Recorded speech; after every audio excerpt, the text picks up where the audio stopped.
were Hillside, New York, LLC, DBA Bet365, Sports Information Services Limited, DBA Canby, and colloquially referred to as Canby 1. Betfair Interactive US LLC, DBA FanDuel Sportsbook. PSG Interactive US Services Limited, DBA FoxBet. Sports Information Services Limited, DBA Canby, and colloquially referred to as Canby number 2. And Score Digital Sports Venture Inc., DBA The Score Bet. In awarding a mobile sports wagering license to a platform provider, the Commission was required to follow the provisions of Section 1367A, which required the evaluation of an applicant based on factors designed to ensure maximized, sustainable, long-term revenue for the state. An evaluation committee conducted a fair, comprehensive, and impartial evaluation of all applications timely received and scored each by consensus on the evaluation criteria set forth in Section 7.2 of the RFA. That section provides that an applicant must meet or exceed a specific technical score threshold to advance for consideration for potential licensure. Tell Skirnick to mute his phone. Applications were evaluated based upon specific criteria. Expertise in the market by the applicant and the applicant's proposed operators was valued at up to 25 points. Integrity, sustainability, and safety of the mobile sports wagering platform were valued at up to 20 points.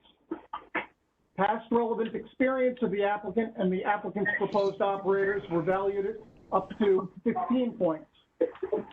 Advertising and promotional plans were valued at up to 7.5 points. Capacity to rapidly and efficiently bring authorized sports bettors into the applicant's platform were valued at up to 2.5 points. Applicants' efforts to foster racial, ethnic, and gender diversity in the applicant's workforce and each of the applicant's proposed operators' workforce were valued at up to 2.5 points, and other factors impacting revenue to the state were valued at up to 2.5 points. The maximum cumulative score for technical factors was 75 points, with a bonus possibility of 5 additional points dependent upon whether an applicant had a signed agreement or agreements that provides for revenue sharing related to mobile sports wagering with Native American tribes or nations that are party to a compact with the state.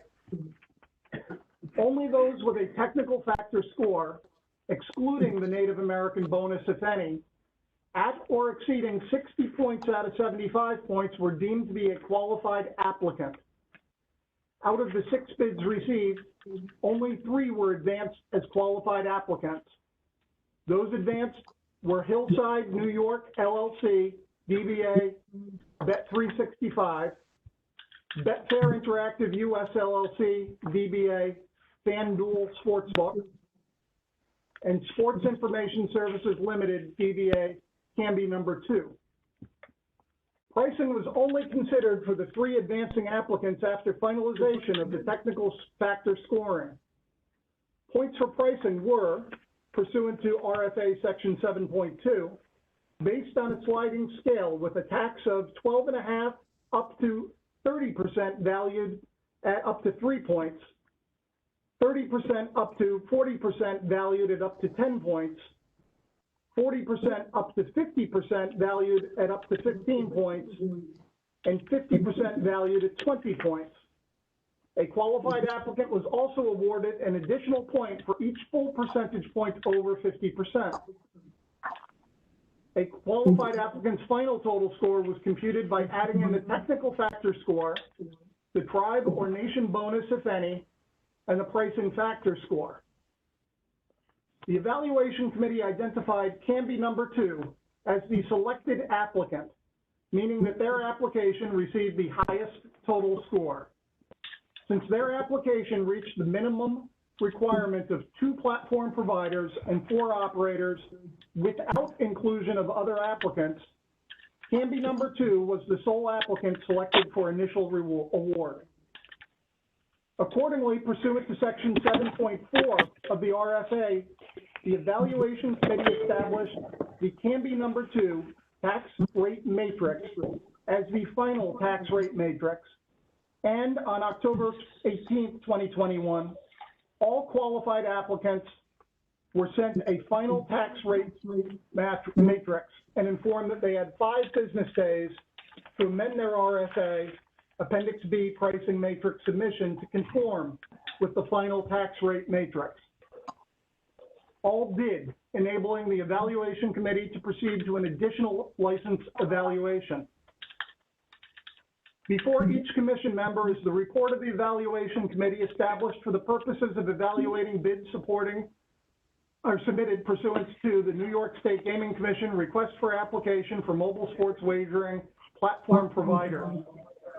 The Evaluation Committee unanimously advanced for licensing award as a platform provider, Sports Information Services Limited, DBA Canby, with American Wagering, Inc., DBA Caesars Sportsbook, Empire Resorts, Inc., DBA Resorts World, PointsBet New York, LLC, DBA PointsBet, Rush Street Interactive NY, LLC, DBA Rush Street Interactive, and WSI US, LLC, DBA WinBet as platform providers and/or operators.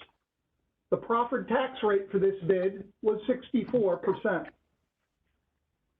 Pursuant to Section 1367A(4)D of the Racing Parimutuel Wagering and Breeding Law, the Evaluation Committee could recommend award of additional licenses to qualified applicants if the committee determined that such additional awards were in the best interest of the state, provided additional licensees pay the same tax rate as that initially selected.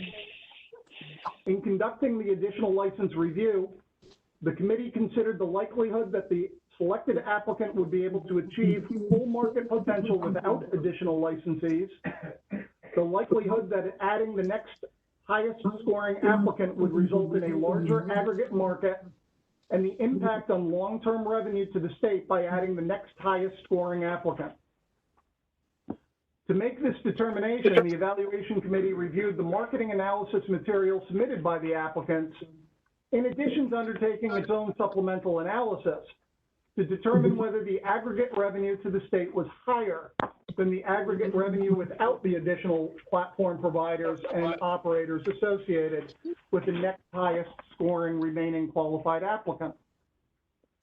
The supplemental analysis was to provide a check on the market analysis material submitted by the applicants, which were generally prepared in a manner to advance their position rather than provide independent analysis. Pursuant to RFA Section 7.5, the Evaluation Committee considered the remaining qualified applicants sequentially, taking the highest ranking applicant based on technical scoring first.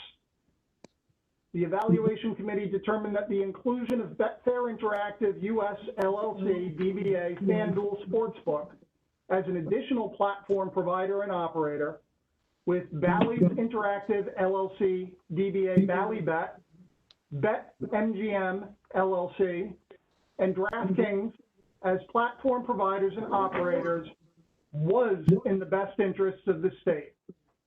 Inclusion of this bid lowered the overall tax rate to 51%. The Evaluation Committee then considered whether the addition of Bet365 would be in the best interests of the state.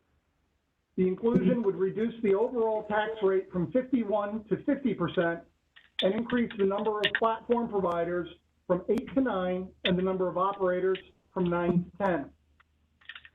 The committee was unable to make a positive determination that the additional license award to Bet365 would be in the best interest of the state, as the totality of the information reviewed could not support a finding that their licensure would expand the mobile sports wagering market and increase the aggregate revenue to the state. Finally, pursuant to RFA Section 8.1, term of license, the term of license awarded was designated to correspond with the final tax rate matrix, with a 3-year term of license if the final tax rate were 12.5% up to 30%, 5 years if the tax rate were 30% up to 50%, and 10 years if the final tax rate were 50% and over. Accordingly, a term of 10 years is recommended. Do any of the commissioners have questions regarding the report of the evaluation committee?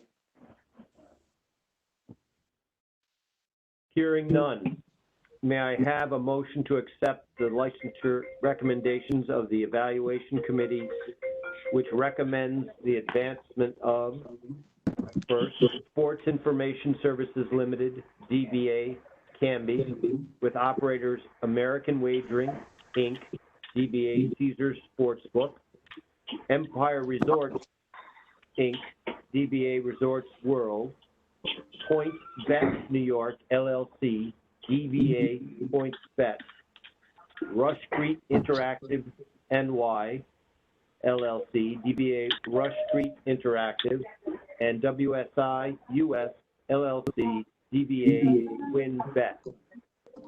Second, Betfair Interactive, US, LLC, DBA FanDuel Sportsbook with operators Bally's Interactive, LLC, DBA Bally Bet, BetMGM LLC, and DraftKings as operators was in the best interest of the state at a tax rate of 51% for a term of 10 years. Can I have a motion? So moved. Mr. Chairman? Yes, John. Mr. Chairman? Yes. Yeah, I want it noted that the staff had prepared a report which detailed out a whole range of their scoring and the rationale behind the selection that you just spoke to, or that Rob spoke to in his preamble.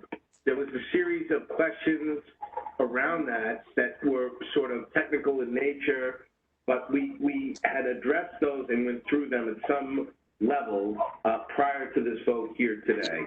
And that they were clarifications of a variety of things within the document and within the process itself. And upon asking those questions and getting answers to them, I was satisfied that the report had good recommendations. And I just wanted to note it on the record. So noted, John. And I believe a couple other people had questions as well, and those were raised and presumably sufficiently answered. Anyone else?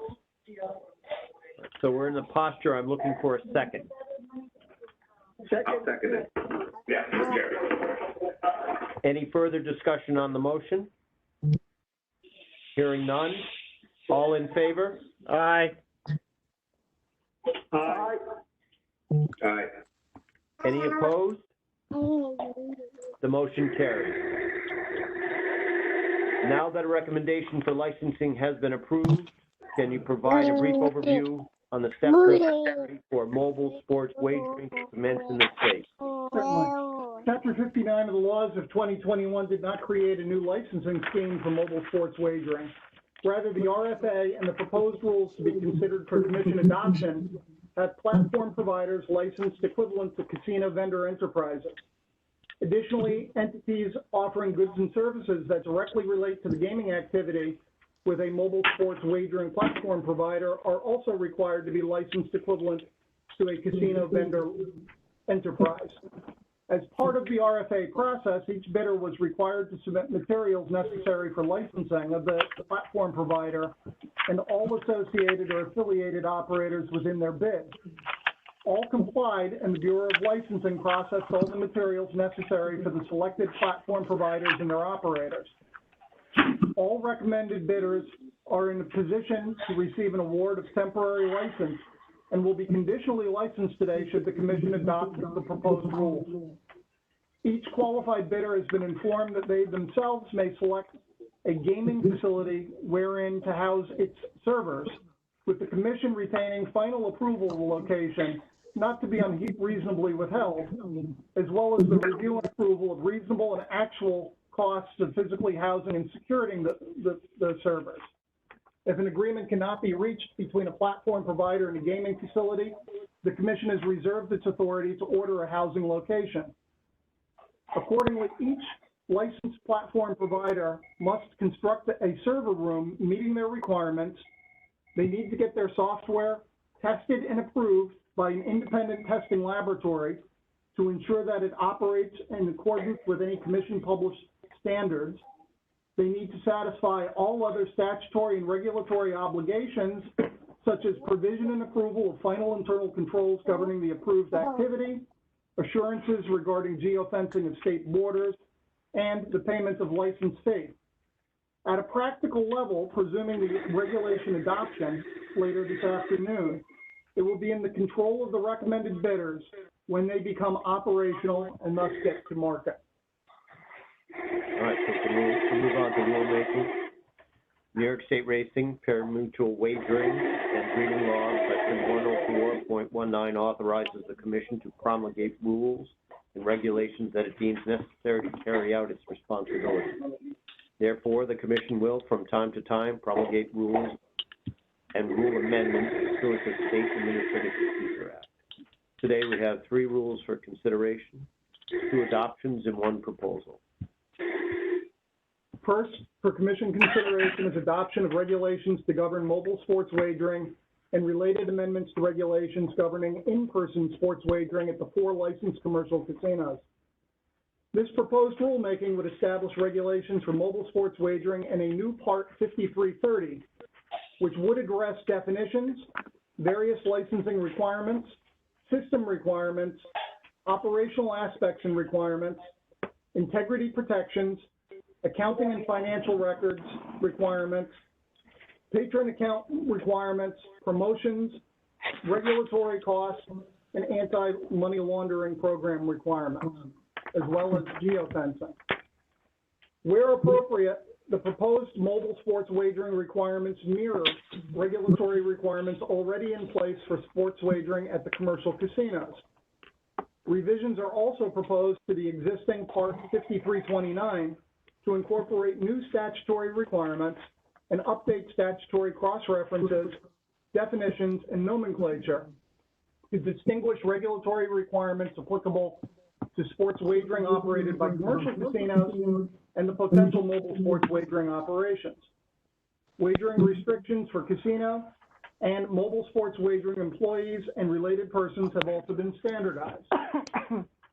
Comments were received from 7 entities: Bulletproof, DraftKings, the New York Racing Association, Inc., the New York Thoroughbred Breeders, Inc., and the New York Thoroughbred Horsemen's Association, Inc., Penn National Gaming, and Sport Radar. Working alphabetically, Bulletproof, a subsidiary of the Independent Gaming Test Laboratory, GLI, is an IT security consulting firm. They articulated 4 comments. Bulletproof recommended that a line be added to sections 532910 and 533010A, authorizing the commission to adopt additional technical amendments or requirements against which all licensed independent gaming test laboratories must test for compliance. This, they stated, would allow the commission flexibility of adopting additional technical requirements outside rules, which is a practice in effect in Colorado, Michigan, Tennessee, and Wyoming. Staff agrees with this change and suggests language to reflect such. Bulletproof also suggests the addition of language to section 5338F to clarify and identify a section in the rules specific to geolocation. Staff agrees that this change would clarify geolocation-related requirements and permit the opportunity for future explanatory bulletins to provide detail if necessary. Accordingly, staff suggests previously outlined sections related to geolocation be relocated under a new section 5330.44. Bulletproof suggests that language in section 5338E requiring changes and upgrades to the mobile sports wagering server or other hardware and software used to execute mobile sports wagering be recertified before implementation be specifically reflected in Part 5329. Staff agrees that this practice has already been required of retail sports betting operations within the commercial casinos. Bulletproof suggests addition of language to section 5329.32 to require independent system integrity and security assessments be undertaken at a time certain after launch. Staff notes that 5329.32 applies to retail sports wagering, which is already launched, and notes that 5330.32 simply reflects and applies retail standards to mobile sports wagering. As the Commission requires testing prior to launch, we find the additional language unnecessary. Staff agrees, however, that the language should be added to allow for future explanatory bulletins to provide further detail if necessary. DraftKings is an applicant as a platform provider and operator. They are also a commission-permitted interactive fantasy sports operator and a casino vendor supplier operating the sportsbook at Del Lago Casino and Resort. They articulated 14 comments. DraftKings proposes amendment to section 5331B11X, which presently limits the ability of any employee of a mobile sports wagering licensee and its affiliates to participate in mobile sports wagering in New York State. They suggest limiting language excluding play only on the platform of the employee's employer, except as otherwise may be permitted by the Commission.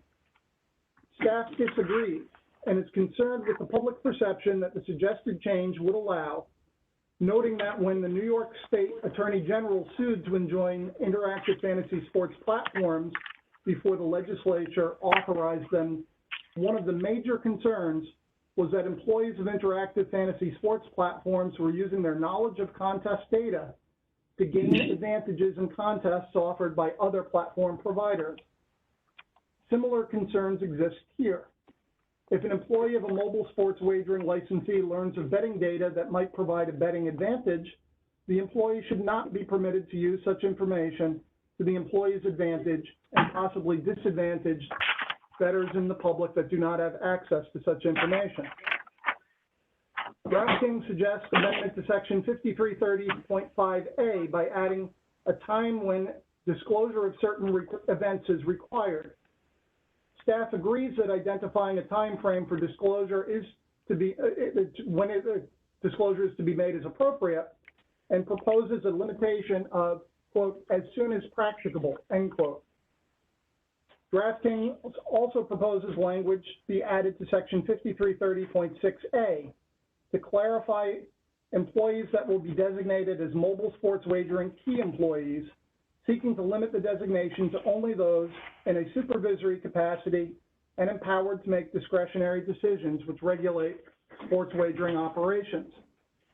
Staff disagrees with the proposal, noting that the term casino key employee is defined at Racing Law Section 1301.8, which reads in relevant part, as a natural person in a supervisory capacity and empowered to make discretionary decisions which regulate operations. Amendment is unnecessary as such statutory definition is incorporated into the proposed regulation. DraftKings also proposes language change to section 5330.6B, seeking to limit registration of only non-key employees involved in the operation of mobile sports wagering in New York, and seeks to limit the reporting and scope of reporting of such employees on an annualized rather than quarterly basis. In their comment, DraftKings indicates an intention to only include those employees involved in the operation of mobile sports wagering as conducted within the state.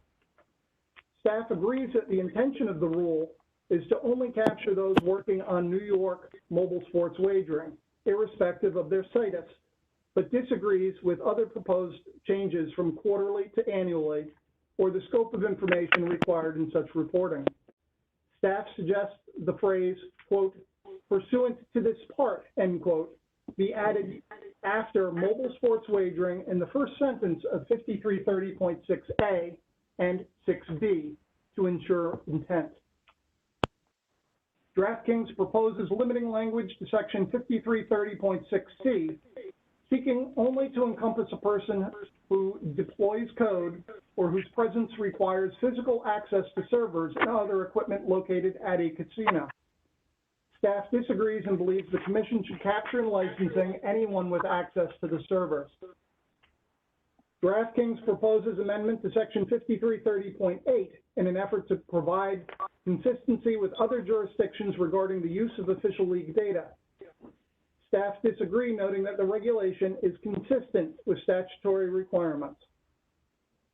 DraftKings commented on section 5330.8, seeking clarification whether the expedited amendment request contemplated in the section would trigger an additional reporting requirement. I have to send my call. Staff were unable to understand the comment and how a request for internal control amendments would require additional reporting requirements. Listen. DraftKings proposed amendment to section 5330.10, seeking its application to only software that regards wagering, geolocation, identification, and rules compliance. Staff disagrees with the limitation, believing that all applicable software used in mobile sports wagering should be tested by an independent laboratory prior to launch.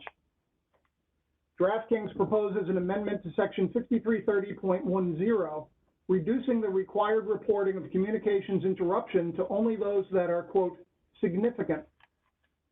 Additionally, they propose limiting the report of errors necessitating report to the commission to only those involving odds. Staff disagrees, believing all communication interruptions need reporting, as do all errors. DraftKings proposes amendment to section 5330.23, removing the requirement that the patron complaint process be displayed prominently on their account landing page. Staff disagrees and believes that display prominently on the main page is important to ensure patron dispute resolution process is easy to locate. DraftKings proposes amendment to section 5330.28, seeking to transmit tax revenue monthly rather than weekly. Staff disagree and note that we chose weekly to correspond with the tax remittance requirements of retail sports wagering and commercial casino licensees. DraftKings proposes amendment of section 5330.29, seeking an alternative to their accounting department determining the daily gross gaming revenue amount. Staff agrees and believes the added flexibility to have a licensee's finance department instead determine is immaterial and recommends the change. DraftKings proposes an amendment to section 5330.37 by adding an ability to credit an e-wallet.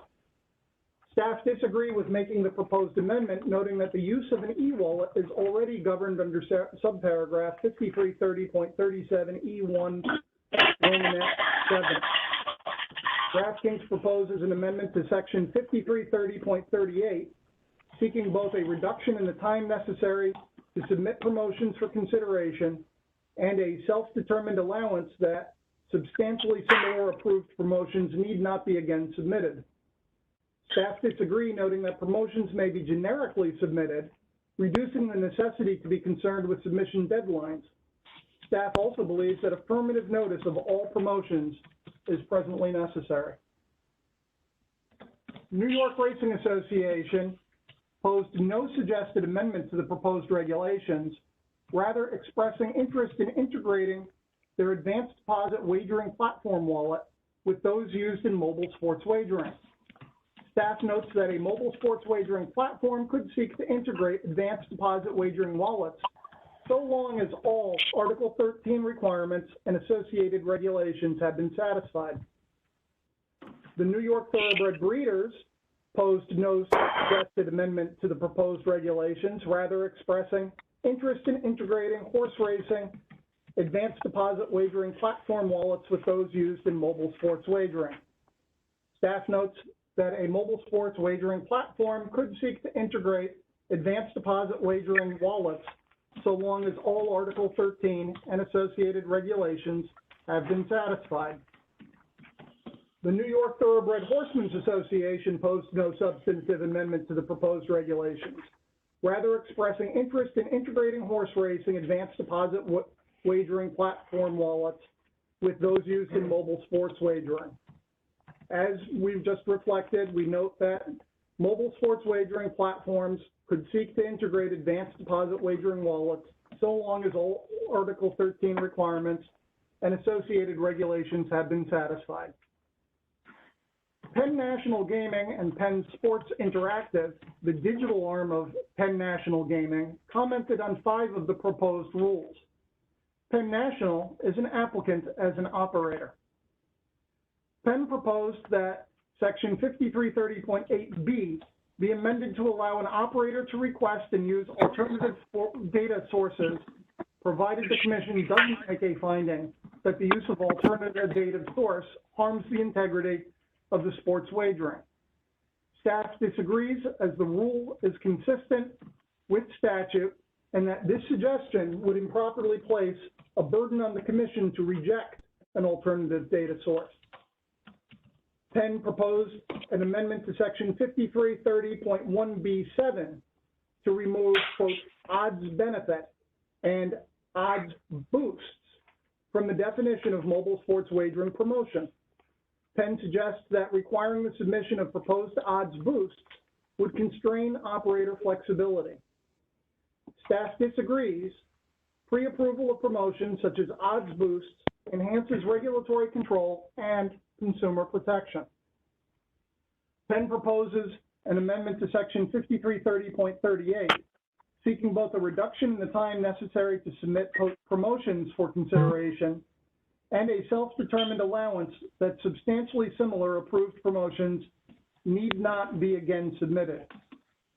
Staff disagrees, noting that promotions may be generically submitted, reducing the necessity to be concerned with submission deadlines. Staff also believes affirmative notice of all promotions is presently necessary.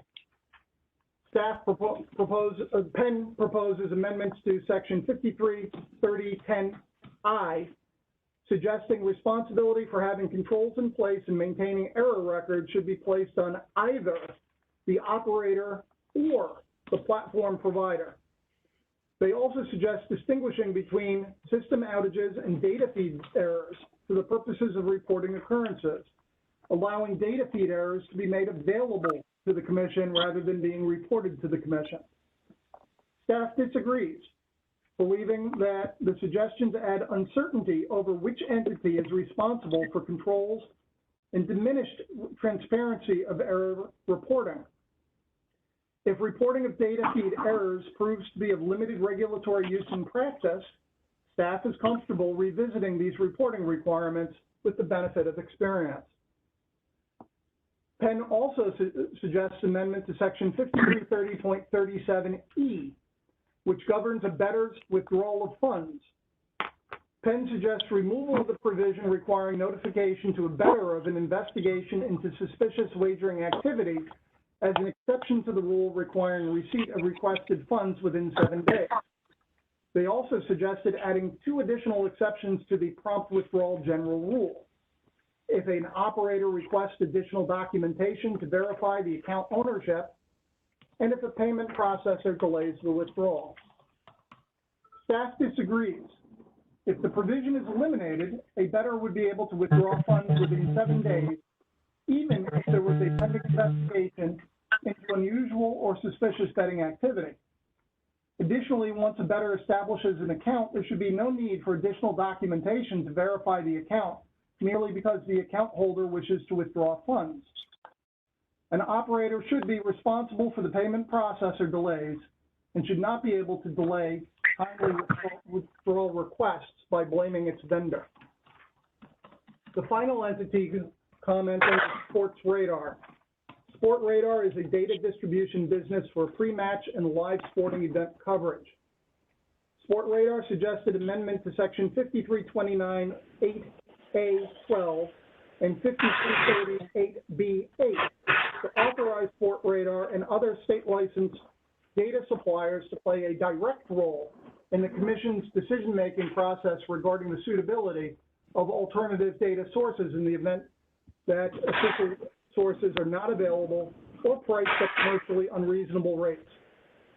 Staff supports amendments of these sections, allowing an operator to use information from data distribution businesses to support their request to the Commission to use alternative data sources. Commissioners, any questions on the adoption of rules regarding mobile sports wagering? Hearing none, may I have, go ahead, John.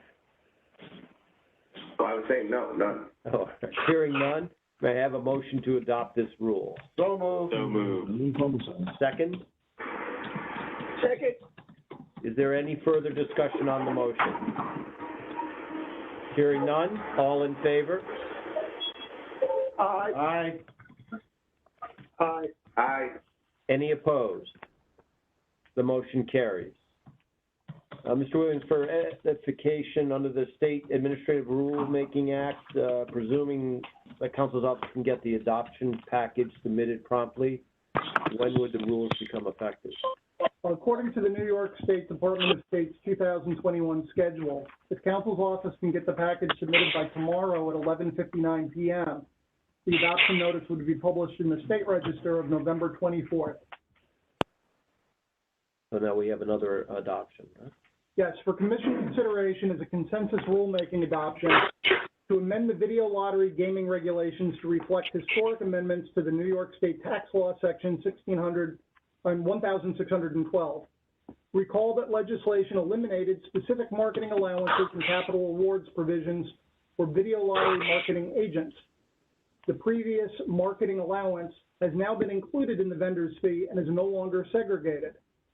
With respect to capital awards, while the commission still approves each capital project, the reimbursement cost or process has been eliminated. The proposed rulemaking also makes other stylistic edits, such as adding titles to subdivisions, improving word choices, and using the Department of State style conventions. A notice of proposed rulemaking was published in the July 21st, 2021 State Register, meaning that the public comment period expired on September 20th. No public comments were received.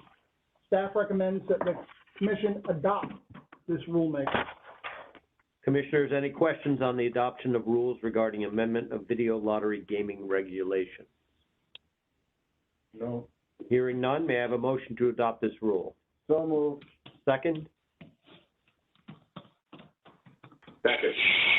Any discussion on the motion? Hearing none, all in favor? Aye. Aye.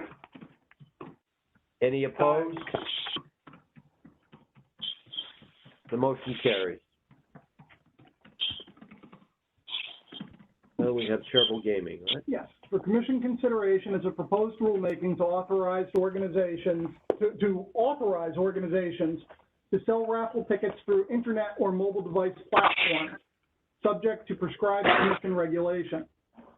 This proposal supersedes a portion of a broader charitable gaming rulemaking that the commission voted to previously authorize, of which the bingo portion has already been adopted. This proposal harmonizes the location requirements for servers or other electronic equipment that would accept internet or mobile raffle wagers with the requirements for servers or other electronic equipment that would accept sports wagers. This proposal would also require a charitable organization wishing to conduct internet or mobile device raffle sales to demonstrate that the server or other electronic equipment from the internet or mobile raffle sales are initiated, or where they are initiated, is located in compliance with statutory requirements, demonstrate geolocation capabilities to comply with statutory location requirements, have age verification procedures to prevent play by minors, offer parental controls, have procedures to prevent promotional materials being sent to minors, have privacy protection procedures, have procedures to protect the security of personal information of ticket purchasers from unauthorized disclosure, and implement procedures to exclude persons of the statewide self-exclusion list from making a purchase. In addition, software providers and platforms would be required to be licensed as a game of chance supplier, and paragraphs 7 through 9 of Rule 4620.22B would be renumbered as paragraphs 9 through 11. Staff recommends that the commission propose this rulemaking. Any question on this proposal? No. May I have a motion to propose this rule? So moved. Second? Second. Second. Discussion on the motion? Hearing none, all in favor? Aye. Aye. Aye. Any opposed? The motion carries. So So the next item on the agenda regards Rivers Casino and Resort Schenectady, a commercial casino licensee. Capital Region Gaming LLC, doing business as Rivers Casino and Resort Schenectady, submitted a written petition on September 10th, seeking to reduce the number of their operational slot assets below the minimum detailed within Exhibit 1 of their gaming facility license. The stated purpose of the petition is to remove underperforming slot assets and to maximize the efficiency of of asset utilization and patron opportunity without negative effects on the patron experience, facility employment, or state revenue. An evaluation of the request was undertaken by the Division of Gaming, which considered the effect of the petitioned levels on capital investment made, facility employment, and revenues to the state. Additional considerations of enhancing facility stability, eliminating inefficiencies, reducing operational expenses, and the potential effect on the patron experience were also undertaken. Staff found that the capital investment made exceeded that which was required, that slot utilization data illustrated an overabundance of slot assets exposed for play, that the proposed reduction of slot assets would have no negative impact on state gaming tax revenue, and that there would be no negative impact on the employment levels. Accordingly, staff recommends approval of an amended gaming facility license Exhibit 1, Item 5, to reflect the requested minimum slot assets of 1,050, conditioned on monthly submission of various written reports detailing, among other things, the results of the proposed floor amendments, and that such reports list relevant data, including slot utilization percentages, win per unit per day, employment levels, and changes in measurable efficiencies gained as a result of the proposed floor amendment. If approved, staff also seeks the authority to conform the operating certificate issued to Capital Region Gaming LLC to the new license conditions. Are there any questions from the commissioners on the consideration of gaming facility license amendment for Capital Region Gaming LLC as just outlined? No. Hearing none, may I have a motion to approve the license amendment as proposed and to conform the operating certificate to such amendment? So moved. Second? I need a second. Second. Is there any discussion on the motion? No. Hearing none, all in favor? Aye. Aye. Opposed? Motion carries. We'll go to new and old business. So we have a decision to discuss, and Rob, you're going to be kind enough to read that in. Yes, certainly. A decision in the matter of denial of entries of 7 horses at the Saratoga Racecourse.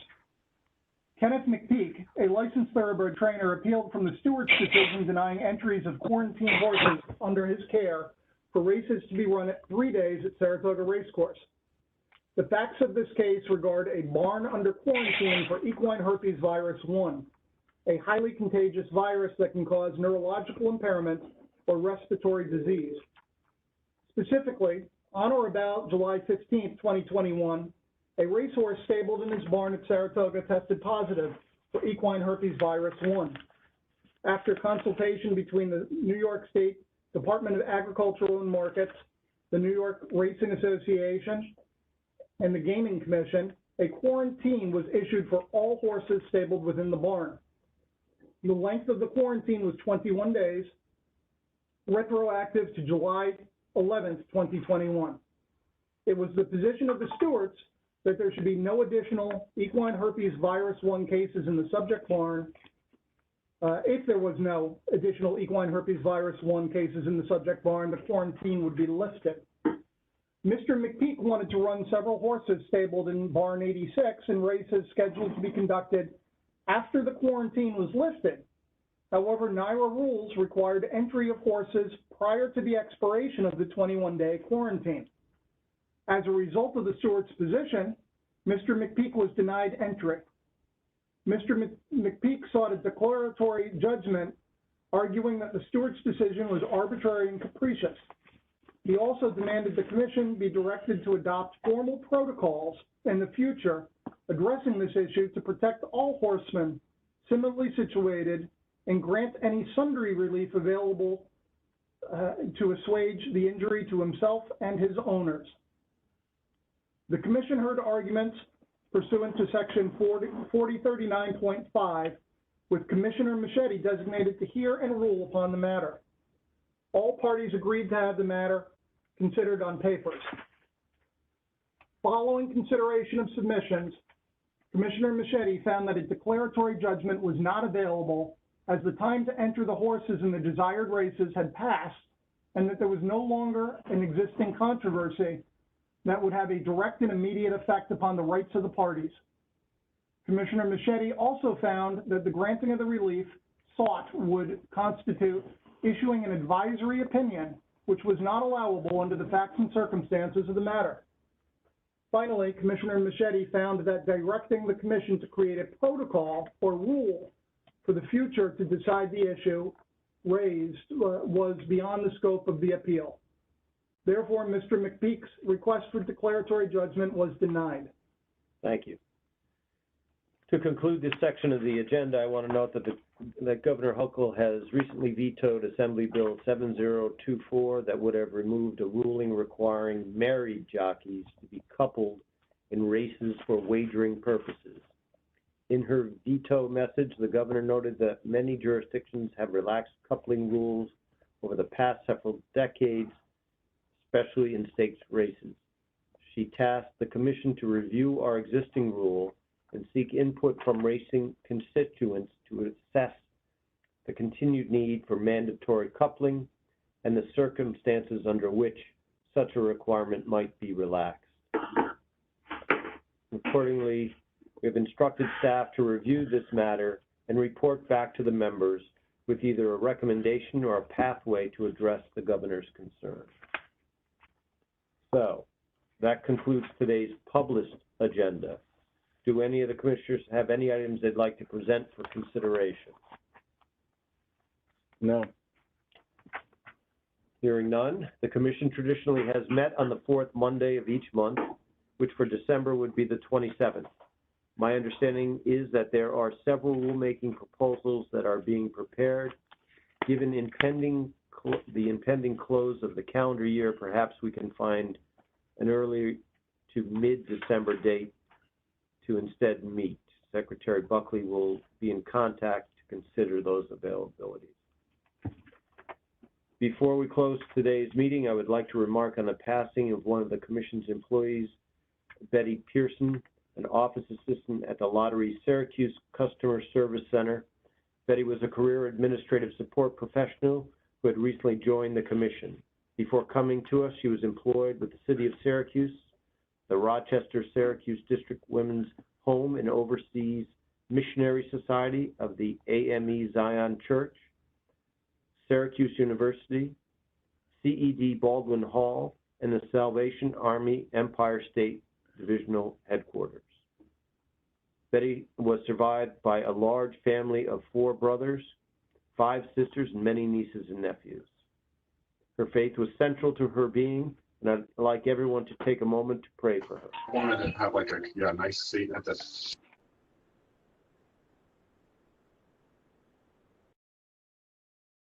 Consideration this meeting of the New York State Gaming Commission is adjourned. No problem.